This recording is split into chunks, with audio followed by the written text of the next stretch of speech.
Hey guys, this is William, and today's live I have Eldar. He's well-known digital marketer.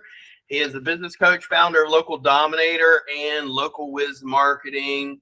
He's not even doing SEO, but I believe you got started as a garage door tech, and you've built a seven-figure agency in local SEO, but a sauce as well. And he coaches business owners all the time. And I remember I had you, first time I met you, I had you speak, it was World of Search, I think it's 2023 or 2024. Yeah, 23, I think, yeah. We were talking about a little bit about the advice you'd given me was, I mean, there's two things I remember about you. My wife remembers this too. It's like you were raise your prices. So I did raise prices. Like I remember when I first met you, my prices were like 200 to 800. Now my prices are $250 to $3,000 a month. Nice. And then I sell platinum packages that are $36,000. And then the other piece of advice was the first hour of the day is yours. Do not message anybody. Don't get on social media. Don't talk to nobody. Have your coffee, do your goals or whatever it is that you're going to do. But its first hour is for you.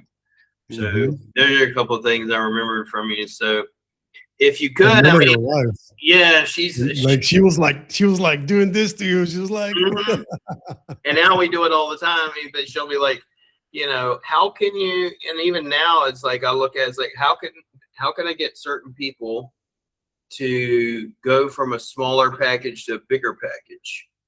And it's like, for instance, someone's got a local junk removal or a local garage door or whatever. They have one location, maybe two, and all I do is ask them and say, you know, for instance, where would you see yourself in the next 5 years? Do you want multiple locations or you just want one or two locations? If they say multiple locations, then I can help them scale. And if I can help you scale, then I have other packages in which I can then upsell you into and get you there. Yeah. And so that we did that with a lot of them. So that was the other thing too. Yes, because I remember I knew you when I ran Rank Fortress, Unranked Fortress, shut that down. But back then we didn't do a whole lot of that. You know, we mainly did white label SEO, and now I mainly do business to business. I don't really do a whole lot of white label. Not really my thing, if you will. It's all cheap. Pain in the butt. Yeah, it's pain in the butt sometimes. I definitely, you know, if we go back to the first hour of the day is yours to keep, I think this is one of the biggest things that people and especially business owners are missing, because the first thing that usually we race to check our messages or, you know, any inbox that we have or emails or stuff like that sort. And we're like, oh, you know, like what happened while I was sleeping? And then what happened is that your mind is going straight into that I gotta work on this mode. Yeah. And what happened is time flies. Yeah. Here's the biggest thing. And there is a scientific explanation for this, but you know, as older as we get, the time flies even faster. Yeah. But an hour sometimes feels like it's a minute. And what happened is when we start working on clients or emails or whatever, or yada, yada, yada, we end up not doing the work that is the most important, which is ours. And what I do, and I've been doing this for many, many years, the first hour is mine. And I don't answer anybody. I don't go through different things. I just do what's important for me. And well, when you say that first hour of the day is yours, because I know some people are different. What do you mean by yours? Do you, I mean, besides I know you have coffee, because I always see you making your black coffee and stuff. Always. I have the same setup, and but I actually it's a little bit different. I had a client actually turn me on to Vietnamese coffee, which is okay. Right, put it that way. It's about like Israeli or Arabic coffee. It's really strong, or Turkish, but besides that, is there any, like, do you do meditation? Is there certain things you do without getting too, if you will, religious or anything like that? But, you know, what all do you do? If you were to structure the first hour of your day, what's that look like? Yeah. So the first hour is usually for me to get ready for the day and then start the important things for me. So I don't meditate or things of that sort. But I do kind of relax and get my mind ready for the day. So usually my routine is very simple for many, many years. I wake up, I brush my teeth, I take my little inhaler for my asthma, I make coffee. And for that 30 minutes, like I don't talk to anybody. And when I say I don't talk to anybody, I mean, if it's not emergency, I don't pick up my phone. Even, with my girlfriend or whatever, I reduce the communication for as much as possible because this is me just hibernating for the day, like getting ready. I just enjoy my coffee, I get my mind ready for the day, and then I go for my hour session. So when I say the first hour is mine to keep or yours to keep, I usually talk about the work session. And the first thing that I do after I have my 30 minutes of like my coffee time and getting relaxed for the day, I figure out what are the tasks that I want to perform today. And what are the things that are super, super important? What I also do, I try to write those things down the night before. So when I wake up, I kind of know what I need to handle. And then I kind of like go through those things. The thing is, sometimes it takes me more than an hour, and then I might pause and come back to it.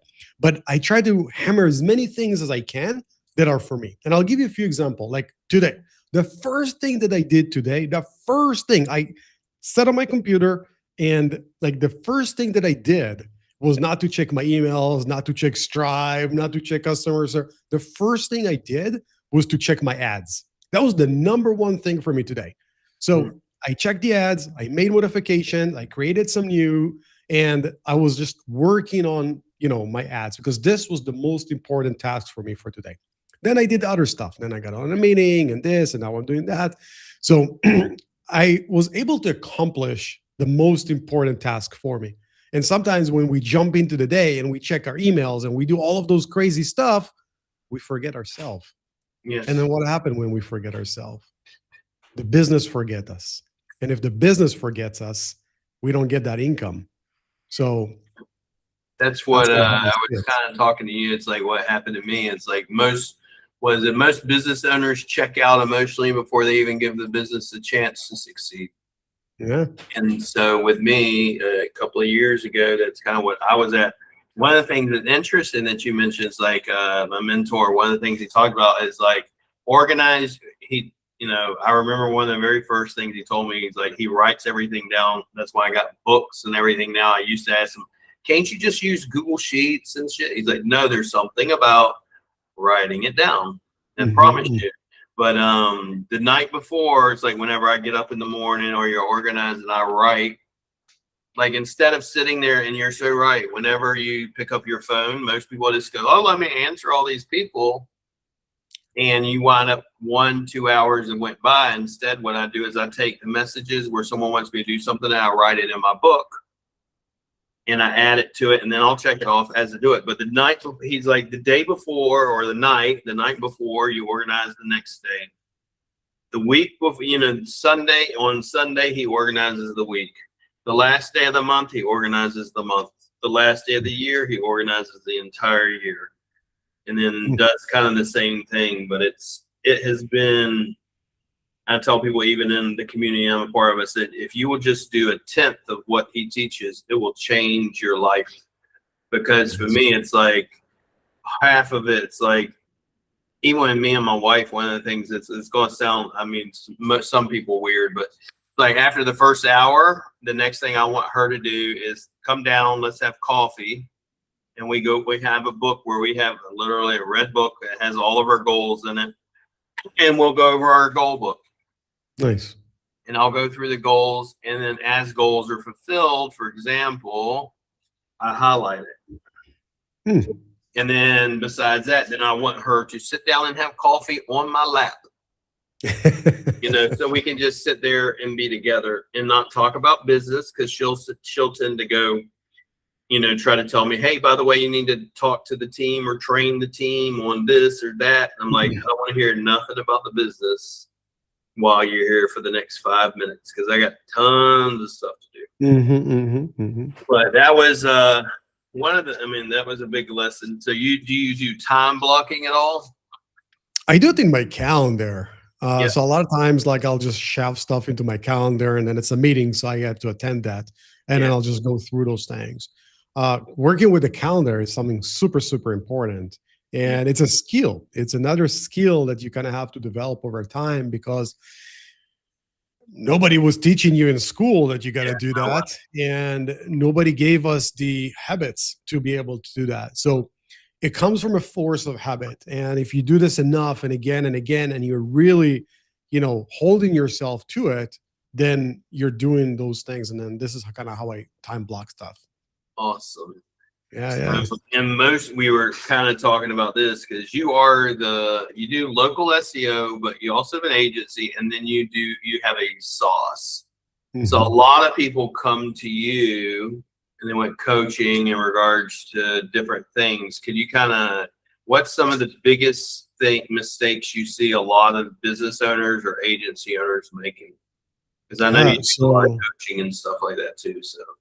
So right now, I think that the biggest thing that people have challenges with is their focus. And you can see it because of all the AI tools and everything that is happening.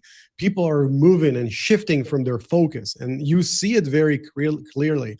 The sad part of it is that when somebody have a nice business and then they're shifting because there's a shiny tool, there's another something that they think that will help them to reach their objective, they're actually missing their objective.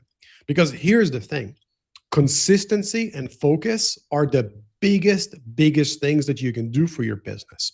And what we see right now with all of the AI is that people are trying a new ventures, creating another tool like another SaaS, or doing a bunch of stuff. And think about it this way: if you are an agency and you have, let's say, a good start, you have 5 or 10 clients and you're making some money, and now you're developing a tool or doing something, you're actually starting a new business out of the gate. And what this does, this kills your agency or it kills your business. And I see it across the board. Like I see business owners that are doing, local home service businesses, trying to create SaaS or trying to do this, and then they're hurting their own business and they don't realize that. They only realize that down the road. The thing is, the end of the day, the tool or the product, that vehicle that we're looking at, it doesn't matter. It literally doesn't matter. If you're looking at the hierarchy of things, the product is on the lowest thing. And I'm sure, you see it, or somebody, whoever is listening to this, you've probably seen you've probably seen a bad software that a lot of people have, or stuff like that, or a bad software that is very successful, or even a bad product that is very successful. The reason behind it, the product doesn't matter. What matters is the process and the people behind it that actually moves it.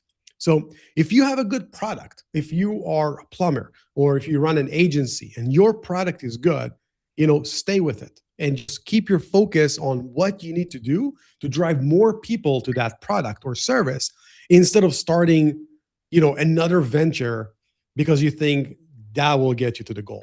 It will never. What will get a person to his goal is his focus and dedication, not the product. The product is an after fact. It's secondary. So I see this a lot. Kind of think in my opinion, on it, because I've been through it, and I know you probably have, but why do you think a lot of agency owners, we go from doing an agency or having a big agency, especially those that have big agencies, to saying, let me try a SaaS? Well, I think that is because they don't know all the facts and they think it's something that is lucrative and kind of sexy. But little do they know, the biggest challenge with SaaS softwares for the last 5, maybe 7 years was not to create the product. It was actually to maintain the product and embrace user usage. And the thing is, user acquisition and user maintenance and actually keeping your users and actually have the users use your product is the hardest thing every SaaS company have gone through since the last 10 years. And yes, today you can go and you can take Claude and you can build crazy software over a weekend, but that didn't change anything. And I'll explain why it didn't change anything. Now every person can go and do that. But in the area that we live at, money is not a challenge, right? If you have a good idea, money is not a challenge. So now let's understand this. If you have a good idea, money is not a challenge, meaning you can raise money, meaning you can actually deploy or execute your product, right? Because if you have a good idea and let's say you need 100K to build it. If it's a really good idea, you'll be able to raise that money fivefold very easily and have a good developer that will actually write that code for you. Okay. Yeah. So that was never the challenge. The challenge is to actually have adoption once you have that. And this is the major challenges for all the big companies. Like, think about it, like Monday, ClickUp, Asana, all of those companies, developing was never their challenge. Yeah. It was never it, right? Their challenge was to have users use their product. So yeah, like I think people just don't think about that. They're like, I can create something good. But the fact that thing with agencies, everybody they're good at, being, let's say, a roofer, and they think they can start a roofing marketing company and it's going to be easy. Why? I mean, if you're a roofer and you're doing well, you have to keep tapping into this. Whatever you do, just do more of it, more and more and more. Stay in your lane, like literally stay in your lane. I can't explain how many business ideas and proposals I had for the last year. Some of them are amazing and some of them are maybe not. But here is something another thing I can share with you. I've rejected a lot of them without even seeing them. I literally told the people, I'm not open for anything right now because it will require my time, and my time is attention, and I have a very limited amount of it. So I don't get into a venture that required anything from me. That's the biggest thing. If I need to invest money and it doesn't require time, I may be open to it. But then if it'll require my attention, that will hurt that will hurt like other businesses that I have, that I'm managing right now. So and I remember the other thing besides like focus is you were teaching was it 2023 or 2024? I forget which one.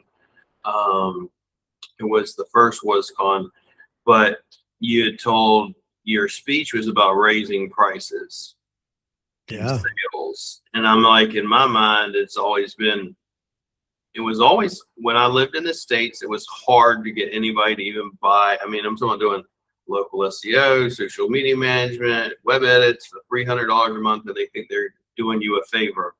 And when I came to the Philippines, we had more success, and we've always, especially after hearing your talk, really, that's when I started, bump the price up. I already bumped it up like double, but when I say double, it went from like 250 to 500. That's not really that much of a jump. But after yours was like, no, go up to like 1,500. Now I remember the first time I sold someone at $3,000 a month, I was like, there are people that will pay the money, but you just got to find the right people. Why do you think it's important, number one, to raise your prices? And what's some advice you would give people on that whole process? Because it's not like, I mean, a lot of times we'll start an agency, like when we did it was like, I just needed to make some net money. It wasn't like we were trying to go after a specific niche, specific clients. We didn't know nothing about that ideal client crap. We didn't know about ROI, anything. Just, I need to make some money, and that sort of thing. But what type of advice would you give someone on if they're starting out an agency or business on raising prices? So you need to do this occasionally, kind of programmatically in a way, and to do it strategically, because it's not easy to do it and just say, well, today I'm going to sell it for more. Well, maybe, but you just need to be able to offer more. And the way usually you do it, you just need to kind of wrap around a different package or change what it is. And you want to wrap it up in a different way that actually worth the extra cost. So, for example, I'll give you, that's actually interesting. So for the last, I don't know, month or so, I've decided that we're going to start onboarding more clients to Local Wiz, because we haven't done this in a very long time. We have our client base and it's great, and I didn't want to deal with anything, but I recently decided we're going to onboard a few more clients. So I told the PMs and some other people in the team, start, offer it. And if you're talking to people, then, show them the packages and yada, yada, yada. And then they come at me after few failed attempts and like, oh, Eldar, it's too much. We can't sell it. And we're getting rejections and yada, yada, yada. And I got upset. I was like, I got upset because there is always a sale. It's the customer selling his bullshit to you or you selling the product to your customer. Yep. That's always it. So when you know this and you have this knowledge, you know how to address it. So here's what I did. I told him, okay, screw it. I'm going to do it so I can show you how it's being done. And what I did, I wrapped up the package. I literally did a 5-minute Sloom. It's like 4 minutes and 30 seconds where I wrapped up a package. And I wrapped it up in 5 slides. The first slide, kind of like what we do. Second slide, what is going to impact. Third slide is the cost for a new website. And the fourth slide is 3 packages. And the fifth slide is add-ons. That's it. Took that and I was like, here, I'll show you how I can sell this and yada, yada, yada. Anyway, this week I sold this package 4 out of 4. Literally 4 out of 4. The reason I was able to do that and sell it for higher is because I framed it in a way that the user understands what they're going to get and what's the value of it. So when you're looking in increasing your prices, you can't just say, well, this was $10, now it's 20. You have to justify it in a way, right? So that's one way. If you know how to justify it, you can enlarge it and you can charge more. The second thing is shrinkflation in a way, right? Which we see all across the board.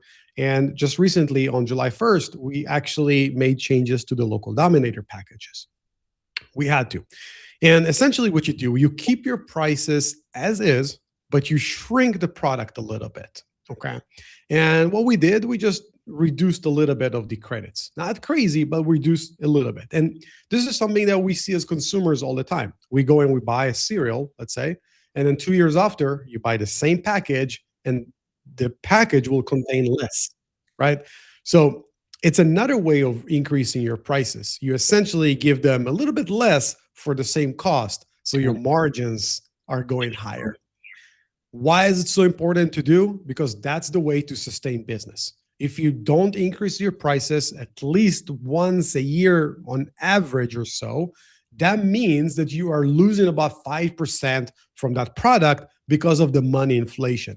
Yeah, I mean, it was one of the reasons why when we shut down Rank Fortress and started Wolf Forge was so white label SEO, mind you, normally, let's say white labels, $300 each. 5 people, that's $1,500. And our average package now is $1,500. And if I sign up one client, I ain't got to do all this other work. I don't need that many. Like our staff right now, we have, I think, 12 people versus what we used to have was like 80 something people. Yeah. And yeah, you had like a building. Yeah, we had the whole thing. Now, I mean, I still have the building, but I have a dorm and then some other stuff. But the thing is, it's like we don't need that much staff to fulfill what we have because our clientele base doesn't require it because we're only going after a certain amount of people. It's like this one of the things I thought about when we did it with after you told us this, like, so what you mean to tell me is we could not do all this crazy work, we make more money, and we have less headaches as well. Oh, yeah. Oh, yeah. The people that have that, the people that have the money usually don't whine, they don't complain, they don't cause issues, they don't want to micromanage you and everything else. So let me share something that happened earlier this morning. Somebody reached out to me and said, hey, I've been following you and yada, yada, yada, and I want to start working with you. So I sent him the offer, same offer I sent to the other 4 people I had that week. And he comes back and he's like, well, I want to work with you, but I need a $200 discount. Why? Why? So, and it's not a lot. I mean, he was looking at it was like 1,200, something like that. And I'm like, why? And I don't know. I haven't seen him respond. I kind of let it go. But I wrote him down. I was like, so let me understand. You want me to help you grow your business. You want me to have my team. Obviously, it's not me, but you want my team to help you grow your business. You want us to put the efforts to it. And you want to kind of argue on like 10% of the cost, which is less than one customer that you'll get from our efforts. Like, it doesn't make any logic. Literally, right? That's what I wrote. It doesn't make any sense what you're asking. And if that's what you want, I'm not your guy. And I'm not going to work with this guy. He might offer me more, whatever. I'm not going to work with this person whatsoever. I promise you, I will not work with him, because people of that sort are just not the clients you want to deal with, because they're always going to chop you down. Even if you're going to get them 100 leads in a week, and I'm exaggerating, obviously, but the first week you'll get them 100, you will say, well, why not 120? I mean, you little punk, right? Like, so my point is, as agency owners, we really need to choose who we work with to be able to maintain and sustain the agency. And those people are also going to be okay with you raising your prices the year after. Okay. Which actually, it's another thing. Oh, sorry, I did raise prices on another person by $400. It was today. My weeks are, let me see. Just curious. Just curious. Yeah, it was earlier. I wish I could show it. It's in Hebrew, but I raised their prices. I raised the price in 400, and after a while. So, and everybody's okay with that. As long as you deliver, it's totally okay. And you want to work with the people that are willing to pay you and pay you well accordingly to what you're worth, and they understand the business logic. But if they are nickeling and diming you, why would you want to work with them? Like, why? And those are usually the people that cause the issues. And I tell, even at work, it says like, can we give them, you know, because we do lead generation, and can we give them a discount, sir? No. Why? I'm not giving them a discount, because if they're going to promise you there'll be an issue. Yeah, but you see, it really needs to be a justification for a discount. I spoke with one of my good friends, a very, very good friend, a brother, not a friend, yesterday.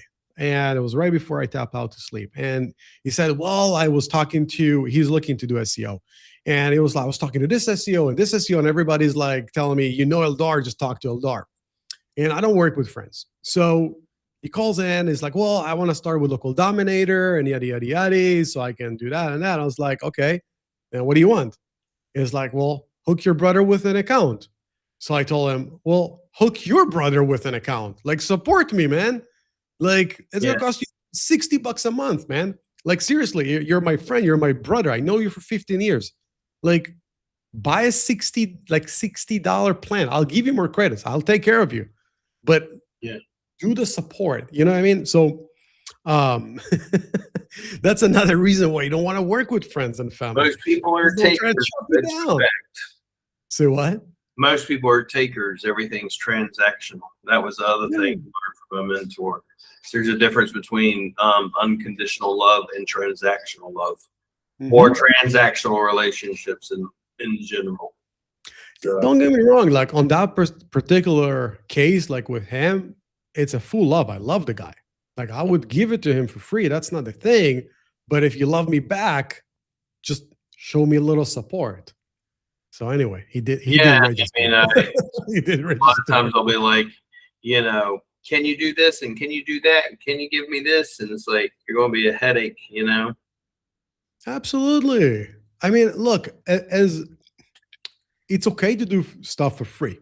Like, I just helped my Krav Maga instructor. He called in, said, hey, my SSL is not working. My website is down. I got this, blah, blah, blah. I was like, don't worry, I got you.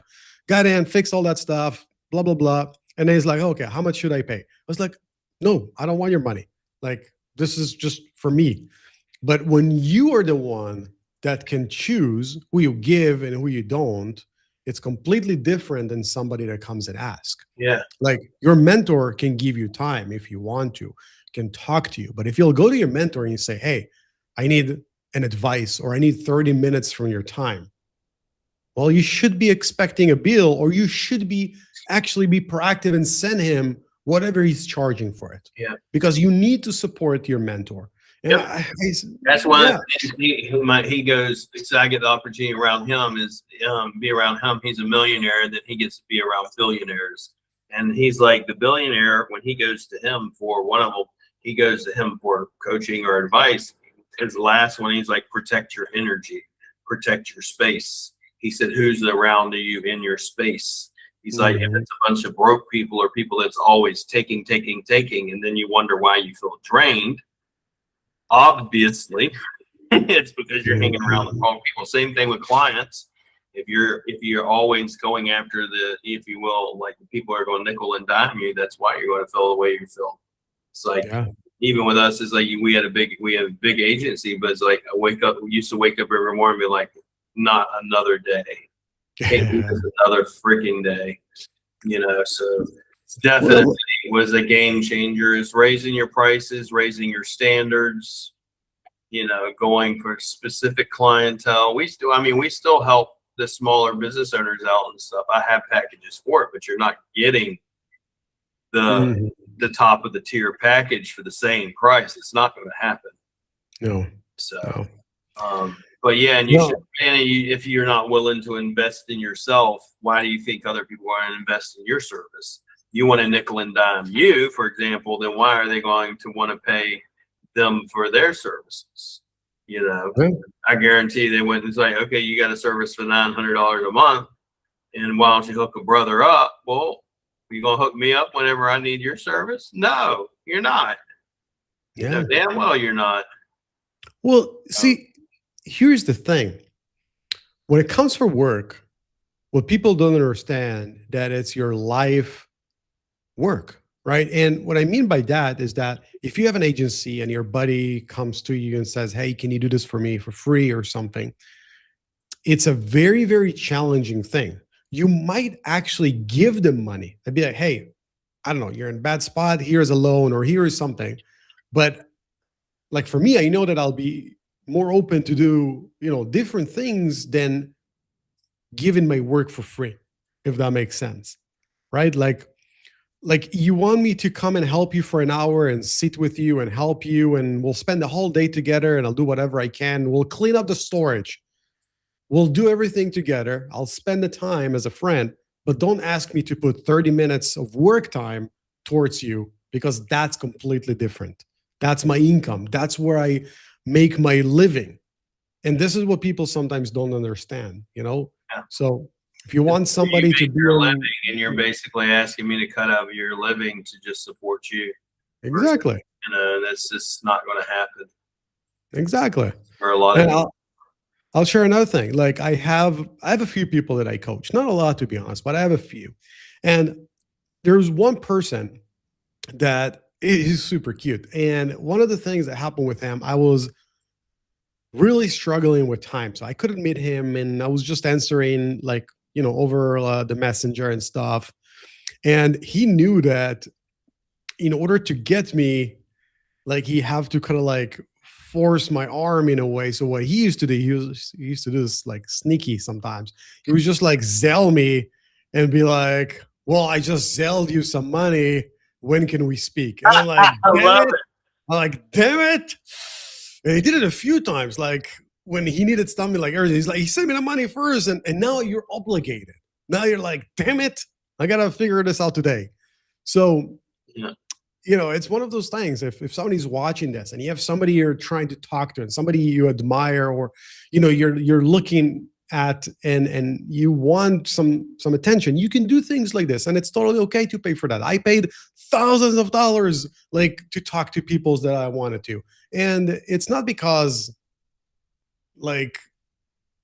it's just the way the cookie crumble. I If would somebody tell people, don't know it's you, like, that's the if way. most people, if I said, for example, I wanted to get to know somebody, most people just say, they want to, hey, how can I work with you? Yeah. Instead of the very first thing is, how can I give something back to you? How can I serve you? How can I give you value? It's like Russell Brunson talks about, is to work your way in, buy your way in, earn your way in. Yeah. Yeah. Like, you have to do that. So Yeah. Yeah. Just like, yeah, some people just don't get it, like, and it's totally okay. And there are people that do, which is absolutely fine. Um, but I mean, having a good mentor is a very important thing. And we don't need to know our mentors, by the way. You can have somebody on YouTube mentoring you, but sticking with somebody's philosophy and way of life and stuff, it's something very, very good to do and very, very important to do as well. If somebody is successful in your field and you can learn from that success, by all means, you should. yeah, And that was, the thing is, it's like one of the best things I ever did was get my mentor. And the thing is, when I told you before, it's like my mentor, when I first got him, was like, yes, I got the course, which was only like $200. Then I got the next one, which was like $800. But then I invested in, became platinum. That was $20,000. oh wow, So I invested in him. And then I started getting, learning from him and just spending, because I knew, for example, okay, well, if I want a certain level of access, I need to invest in myself, which means investing in him.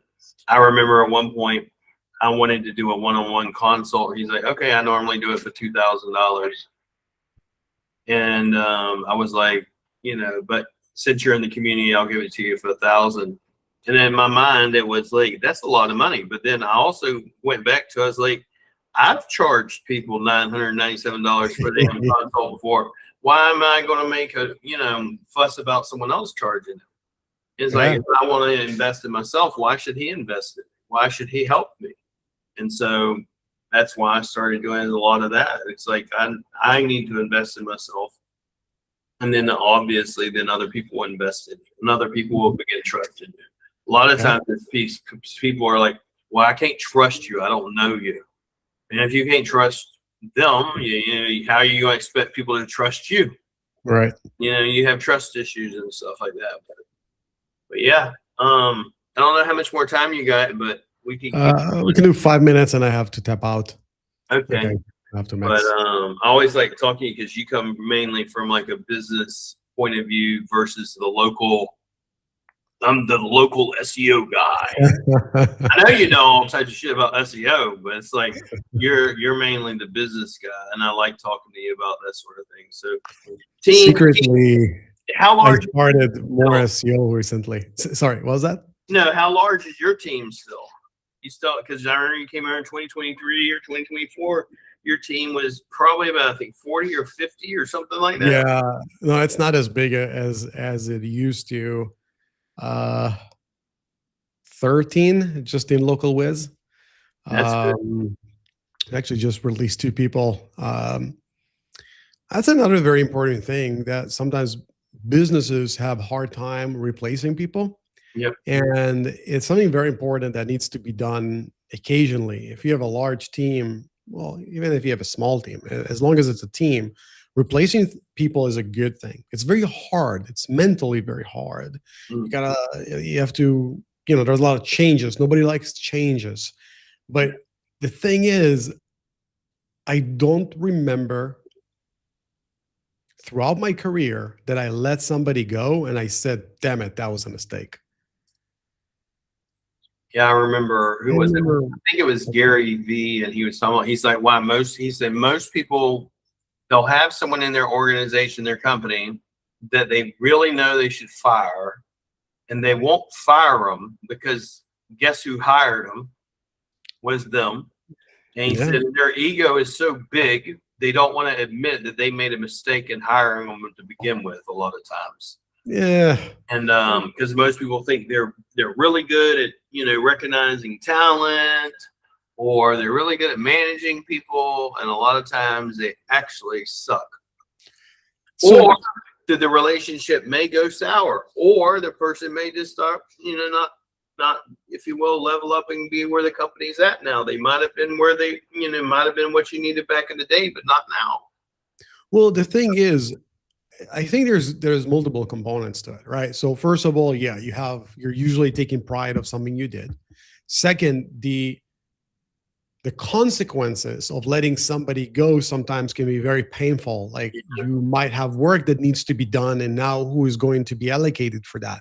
You might need to hire another person. Now you're going to have to spend the time to do interviews and find another person. So I just let somebody go last week or so, and it was really interesting. So I've hired him about a month ago. He only lasted 3 weeks, and around 4 days before I let him go, he said something to me. He says, Eldar, I want you to know you didn't, how do you phrase it? You didn't go wrong about choosing, like choosing me or something like that. Or he said something like, you didn't go wrong about judging my character and what I'm going to do and yada, yada, yada. Mm-hmm. The second I saw this message, I knew this is the end, because it was like a thunder in a sunny day. It's like, if you have to tell me that, that's a mistake. I mean, that means you already thinking and understanding that I'm having like a buyer remorse with hiring you. Yeah. So long story short, he didn't last much longer. After that, I just wrapped up a few things and I let him go. And it's a challenge. Like there was some stuff that I had to do because nobody else was allocated and got that responsibility. But that's okay, because that's a small, period. And then you just hire another person, fill up that role, and then until you find somebody good. And I want to kind of wrap up with something that my mentor told me. Yep. And I won't share who and what. Very special person, and I've only met him, unfortunately, few times. Very hard to meet with him. The guy is top of the top of the top that I at least know of, and wow, insane guy, insane guy. Anyway, one thing he told me that I kind of shared with him about different things. He said, Eldar, your biggest strength as a CEO is to fire people. Your biggest strength as a CEO is to fire people. Now, let that sink for a second, and we're going to wrap up with that. Is like, as a CEO, as a business owner, we have to find people that are better than us to do the work that we want to assign to them. Right? That's what we need to do as business owners. Not to do the work ourselves, is to find people that are better than us to do the things that we want to accomplish. And when we know that our biggest strength is actually to fire people, that put us in a place when you need to understand that if it doesn't work, let them go. Doesn't work, let them go. Doesn't work, let them go. Doesn't work, let them go, until you find that person that will give you that peace and quiet, that industry peace, where you can, have that peace of mind that this individual will take care of their spot in the best way possible, so you can handle different things and you can have your time go to different area. So yeah, definitely agree with that. Fire fast, or hire fast and fire faster, but not get stuck. Yeah, saying, you just have to let them go. If it them doesn't go. work, Don't get attached to it. Yeah. If you find yourself like kind of bitching about somebody, like fanning out about somebody once, twice, the third time, you should let them go. Just do it. Definitely good advice. So appreciate it, Eldar. Thank you for coming on. If anybody wants to go check out Eldar's website and everything, the marketing aspect of it is over here at Local Wiz. Then he also have a couple other things, the app and everything in there, but Local Wiz is where you go, localwiz.marketing, and he provides Dominator. Yeah, then you got Local Dominator and everything else. So Local Dominator is one I use, and I love freaking Local Dominator. We use Local Dominator, mainly do the geogrids and everything else, but it also does GMB management. and stuff. And I always love your branding with the cool wizard hat. So, Oh wow, that was way before AI. I gotta redo this website. yeah, but it's still a really cool website and cool services. You can go in here and check out his portfolios, results, case studies, etc., or book a call with them. So appreciate your time, Eldar. Thank you so much, and I look forward to talking to you again soon. Thank you, brother. Have a good one. Thank you, William.